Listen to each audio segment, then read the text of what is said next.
என் பொண்ணு பிறந்து 2 மாதம் ஆகுது. அவர் கையால் பேர் வைக்கணுன்றதுக்காகவே இவ்வளோ நாளாக பேர் வைக்காமல் இருந்தேன். அண்ணன் தமிழரசின்னு பேர் வச்சிருக்காரு.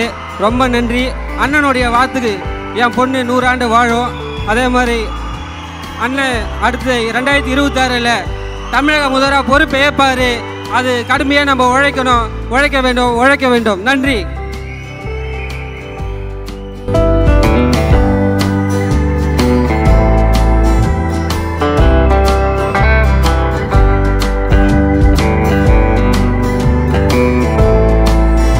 தளபதியாக தான் 2 மாதம் குழந்தை பிறந்த 2 மாதம் ஆகுது.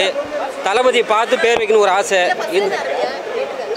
இல்லை அண்ணன் பொண்ணு வந்து 482 மார்க் எடுத்திருக்கா. அவங்க சார்பாக வந்தோம்.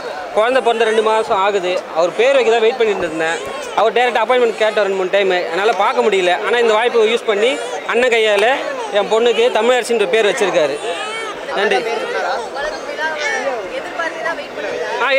எதிர்பார்த்து தான் வெயிட் பண்ணேன். ஆல்ரெடி நம்ம டைம் கேட்டிருந்தோம், ஆனால் கிடைக்கல.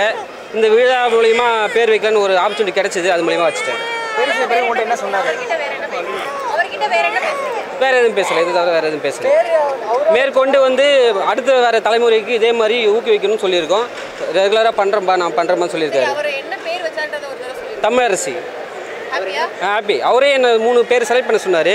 நீங்களே 3 நல்ல தமிழ் பேர். நான் வந்து தமிழரசி, தமிழ் இலக்கியா, தமிழச்சின்னு வச்சோம். 3 செலக்ட் பண்ணோம். அந்த 3த்தில் அவரே ஏதாவது நீங்களே ஒன்று சொல்லுங்கள் அப்படின்னாரு.